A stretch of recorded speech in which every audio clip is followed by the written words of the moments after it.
Plusieurs lignes de la parole mènent à une seule ligne, celle de la vérité éternelle.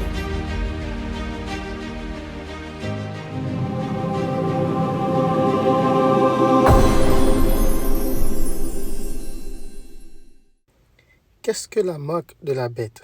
Laissez-nous d'abord confirmer que nous croyons fermement que la marque de la bête ne peut pas être juste une marque physique comme une puce ou un tatouage ou une carte d'identité. Pourquoi? Il y a 2 ou 3 gros problèmes avec cette croyance.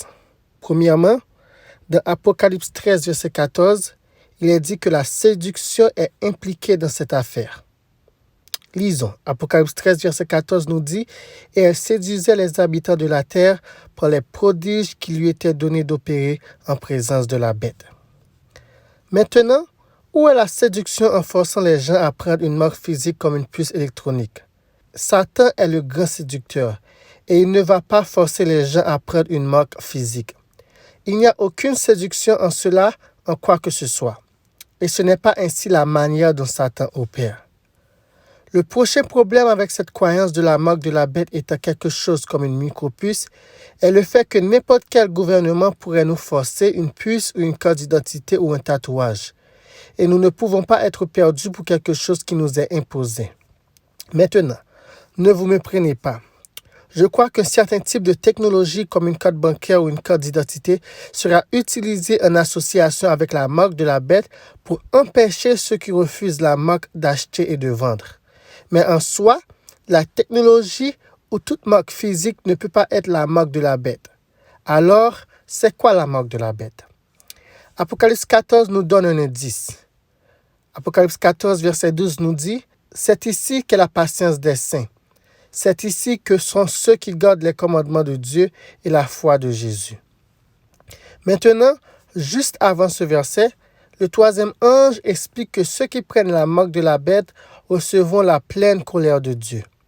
Ce qui signifie que le verset ci-dessus nous parle de ceux qui ne prennent pas la marque. Et que font-ils?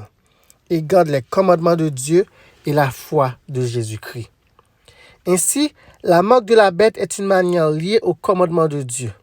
Ce qui est logique, car cette question est entièrement liée à l'adoration et à l'obéissance. Regardez ce qui est dit aussi dans Apocalypse 14, verset 9. Si quelqu'un adore la bête et son image, s'il en prend la marque au front ou à la main. Voyez-vous, la question de la marque de la bête est liée à l'adoration. D'une manière ou d'une autre, Satan va tromper le monde qui, en donnant leur allégeance à la bête et à son image, finira par adorer spirituellement la bête et lui obéir au lieu d'adorer et d'obéir Dieu. Mais les saints de Dieu, de la fin des temps, seront fidèles à Jésus-Christ et connaîtront la vérité et continueront d'obéir à Dieu et de garder ses commandements.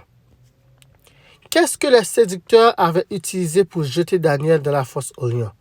Daniel 6, verset 5 nous dit « Ces hommes dirent donc, nous ne trouverons point d'occasion contre ce Daniel, à moins que nous n'en trouverions contre lui dans la loi de son Dieu. » Sachant que Daniel serait fidèle à la loi de Dieu, ces séducteurs ont fait en sorte que le roi puisse instituer une loi séculière qui irait à l'encontre de l'un des commandements de Dieu.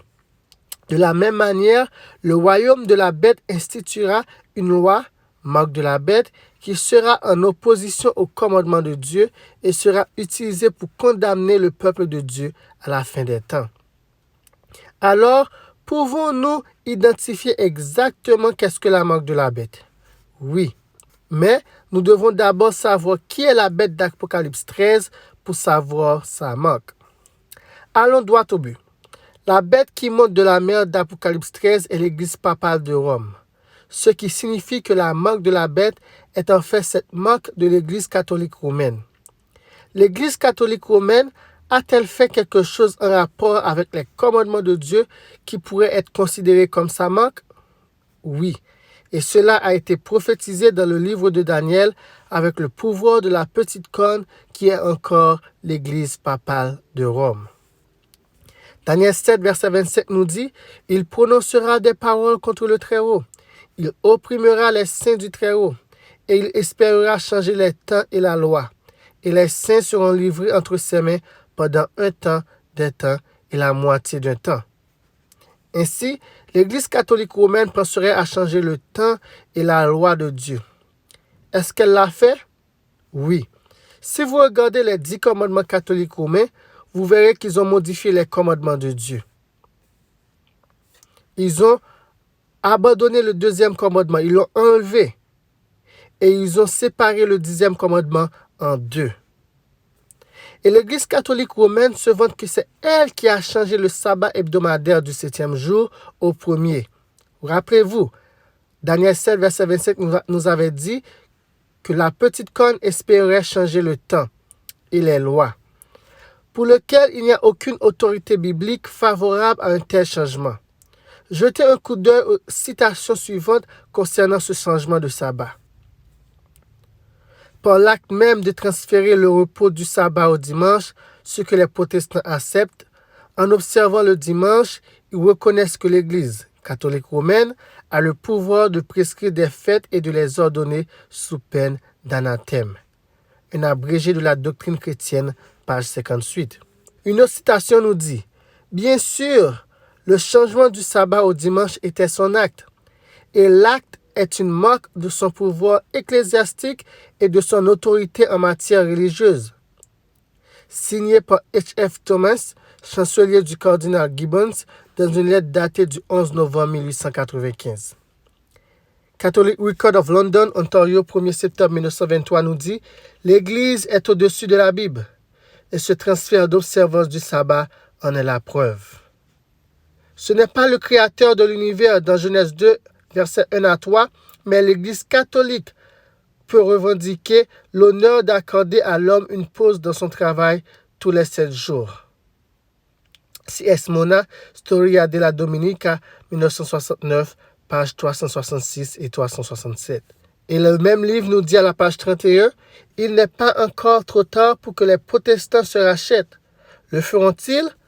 Prendront-ils en effet uniquement la parole écrite, la Bible seule, comme seule autorité et unique standard, ou conserveront-ils toujours la doctrine et les pratiques indéfendables, contradictoires et suicidaires consistant à suivre l'autorité de l'Église catholique et porteront le signe, la marque de son autorité? Vont-ils observer le sabbat du Seigneur le 7e jour selon les Écritures, ou vont-ils garder le dimanche selon la tradition de l'Église catholique? Ainsi, l'Église catholique romaine, petite corne de Daniel 7, est coupable d'avoir changé la loi de Dieu. Les mêmes commandements que les saints d'Apocalypse 14, 12 observent, qui les empêchent de recevoir la marque de la bête. Et rappelez-vous, la question de la marque de la bête est entièrement liée au culte et à l'obéissance. Allons-nous adorer et obéir à la bête et recevoir sa marque, ou adorer et obéir à Dieu et recevoir son sceau? Ne pensez pas que vous aurez besoin de vous mettre à genoux pour adorer la bête. Tout ce que vous aurez à faire est de donner allégeance à la bête et d'accepter son autorité au-dessus de Dieu, ce qui sera considéré comme une adoration. Alors, la marque de la bête est-elle liée au culte du dimanche? Oui, mais pas encore, car le dimanche n'est pas encore imposé comme jour de repos.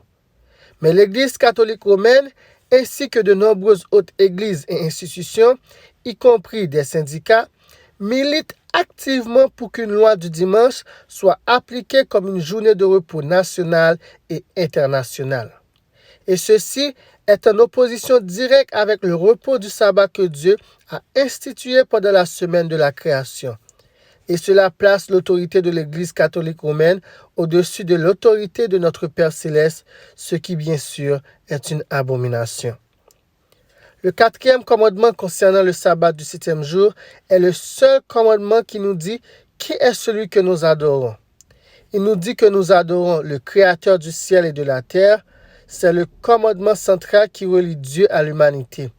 Et il contient le sceau de Dieu que les saints de la fin des temps reçoivent.